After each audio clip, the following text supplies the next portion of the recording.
ഒടുവിൽ രേണുസുതി തന്നെ സമ്മതിച്ചു. രേണുസുതിക്ക് ക്യാൻസറാണ്, ശത്രുക്കൾക്ക് പോലും ഈ ഗതി വരും എന്ന പ്രാർത്ഥനയുണ്ട്. അപ്പോൾ നമുക്ക് നമ്മുടെ കാര്യത്തിലേക്ക് ഇറങ്ങാം.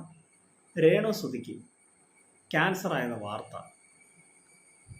2-3 മാസമായിട്ട് നമ്മുടെ സോഷ്യൽ മീഡിയയിൽ ഓടുകയായിരുന്നു. രേണുസുതി അതേക്കുറിച്ച് പ്രതികരിച്ചില്ല. പക്ഷെ അവസാനമായിട്ട് അവർ പ്രതികരിച്ചിട്ടുണ്ട്. രേണുസുതിക്ക് ക്യാൻസറാണെന്നും 3ാമത്തെ സ്റ്റേജ് വരെ എത്തി എന്നും പറയുന്നുണ്ട്.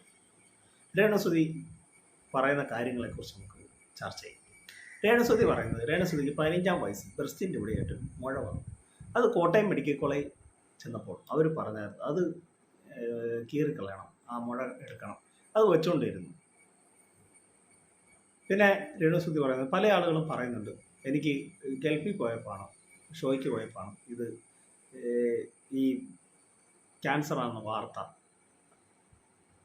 അറിഞ്ഞത്. പക്ഷെ അതൊന്നും അല്ല, അതിനു മുന്നേ ഈ വാർത്ത എനിക്കറിയാമായിരുന്നു എന്നും രേണു പറയുന്നു.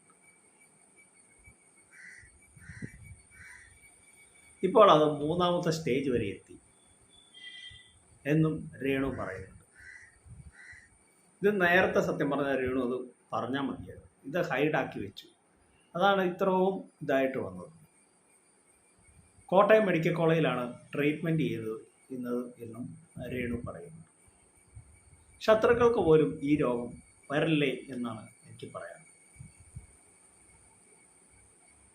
നമ്മൾ രേണുസുതിയെ വിമർശിച്ച് ഒരുപാട് വീഡിയോ ചെയ്തിട്ടുണ്ട്. പക്ഷെ അവർ ചെയ്ത കൂട്ടിയ കാര്യങ്ങളും അവരുടെ അഹങ്കാരം കൊണ്ട് ഇതുമൊക്കെ കൊണ്ടാണ് നമ്മൾ അങ്ങനെ ചെയ്തത്. പക്ഷേ ഇപ്പോൾ അവരെ ഓർക്കുമ്പോൾ നമുക്ക് തന്നെ ഒരു സങ്കടം തോന്നും.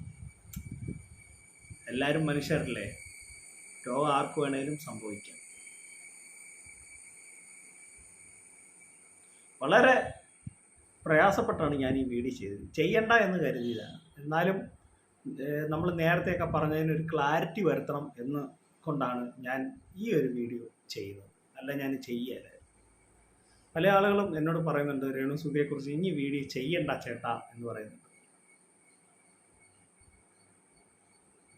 രേണുസുതിയെക്കുറിച്ച് ഞാൻ ഈ ഒരു വീഡിയോ വേറെ വീഡിയോ ചെയ്യുന്നുണ്ട്. അത് കഴിഞ്ഞതിന് ശേഷം ഞാൻ രേണുവിനെ കുറിച്ച് ഒരു വീഡിയോ പോലും ഞാൻ ഇനി ചെയ്യത്തില്ല. പിന്നെ രേണു പറയുന്നുണ്ട്, ഋതിക്കുട്ടനെ ഓർക്കുമ്പോൾ എനിക്ക് സങ്കടമാണ്. പിന്നെ എൻ്റെ ഫ്രണ്ട്സിനോടൊക്കെ ഞാൻ സത്യം പറയണ്ട എന്ന് കരുതിയതാണ്. പക്ഷെ ഞാനിത് നമ്മുടെ സ്നേഹിക്കുന്നവരൊക്കെ ഒരുപാട് പേരുണ്ട്, അവർക്ക് വേണ്ടി ഞാനിത് പറയുന്നതാണ് എന്നും പറയുന്നുണ്ട്. പുള്ളിക്കാരി ഭയങ്കര സങ്കടത്തോടു കൂടിയാണ് ഓരോ കാര്യങ്ങൾ ഇതേക്കുറിച്ച് പറയുന്നത്. 3ാമത്തെ സ്റ്റേജ് വരെ എത്തുമ്പോൾ ഈ ഒരു അസുഖം എത്ര കാഠിന്യമുണ്ടെന്നും ഒക്കെ നമുക്കറിയാൻ പറ്റും. പക്ഷെ ബ്രസ്റ്റ് ക്യാൻസർ ആയതുകൊണ്ട് നമുക്കൊരു ചെറിയൊരു പ്രതീക്ഷയുണ്ട്. ബ്രസ്റ്റ് ക്യാൻസറിനെ ബ്രസ്റ്റ് റിമൂവ് ചെയ്ത് കഴിഞ്ഞാൽ ഒരു പരിധി വരെ അത് ഇതാവും. അപ്പം അതുകൊണ്ട് ആ ഒരു പിന്നെ അതിൻ്റെ ഇത് വേറെ എങ്ങോട്ടോ വ്യാപിച്ചെന്നും അവർ പറയുന്നുണ്ടായിരുന്നു ആ ഒരു സ്റ്റേജ്. അപ്പോൾ ആ സ്റ്റേജും കൂടെ അറിഞ്ഞെങ്കിലുള്ള കറക്റ്റായിട്ട് ഡോക്ടർമാർക്ക് പറയാൻ പറ്റുമോ. വളരെ സങ്കടകരമായ കാര്യമാണ്. നമ്മളിപ്പം എന്തെല്ലാം വിമർശിച്ചെന്ന് പറഞ്ഞാൽ അവരൊരു മനുഷ്യ സ്ത്രീയാണ്.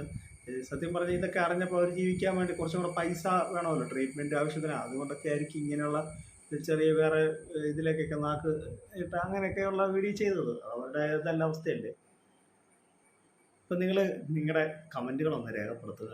എൻ്റെ കൊച്ചു വീഡിയോ അവസാനിക്കുക. നിങ്ങൾക്ക് ഇഷ്ടമായെങ്കിൽ വീഡിയോ ലൈക്ക്, ഷെയർ ചെയ്യുക, ചാനൽ സബ്സ്ക്രൈബ് ചെയ്യുക. മറ്റൊരു വീഡിയോ. Thank you.